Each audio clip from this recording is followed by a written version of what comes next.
திருப்பலி முன்னுரை. இன்று நாம் பொது காலத்தின் 6வது ஞாயிறு திருவழிபாட்டை சிறப்பிக்கின்றோம். இன்றைய நற்செய்தியிலே தொழுநோயாளர் ஒருவர் ஆண்டவர் இயேசுவிடம், நீர் விரும்பினால் எனது நோயை நீக்க உம்மால் முடியும் என்று வேண்டுகிறார். ஆண்டவர் இயேசுவும் அவர் மீது பரிவு கொண்டு, விரும்புகிறேன், உமது நோய் நீங்குக என்று கூறுகிறார்.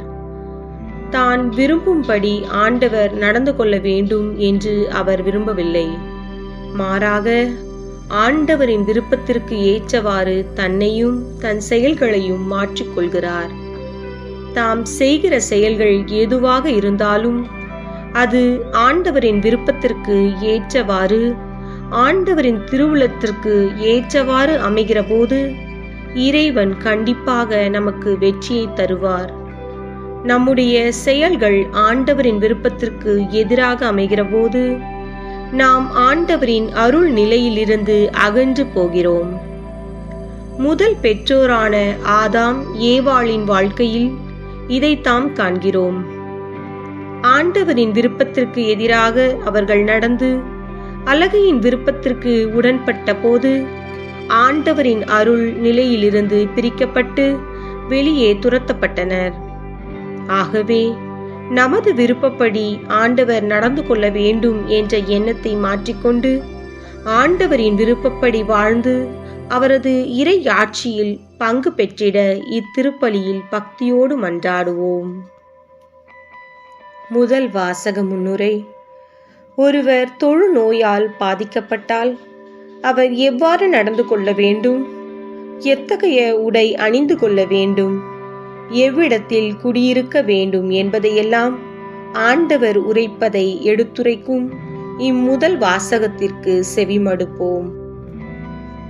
இரண்டாம் வாசக முன்னுரை.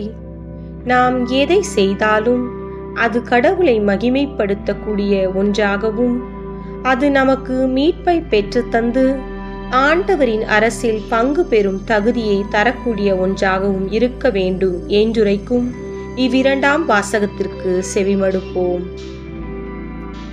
மன்றாட்டுக்கள்.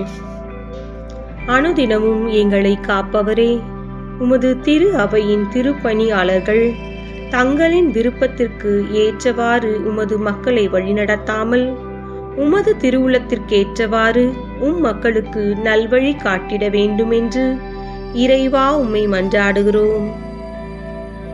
அனைத்துலகோரின் ஆண்டவரே, தம் மக்கள் தம் வீடு, தம் மொழி, தம் இனம் என்று வாழாமல் தேர்ந்தெடுத்த எல்லா மக்களுக்காகவும் ஊழலற்ற நல்லதோர் ஆட்சியை எம் நாட்டு தலைவர்கள் வழங்கிட வேண்டுமென்று இறைவா உம்மை மன்றாடுகிறோம்.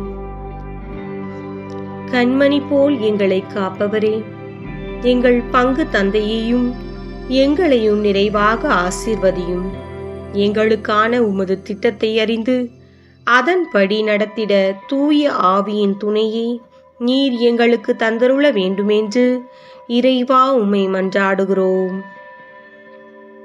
நலன் பல தருபவரே, உலக நோயாளர்கள் தினத்தை நினைவு கூறும் இந்நாளில் பல்வேறு நோய்களால் பாதிக்கப்பட்டு அவதியுறும் மக்களுக்கு நீர் நலன்களை வழங்கி வாழ்வளித்திட வேண்டுமென்று இறைவா உம்மை மன்றாடுகிறோம்.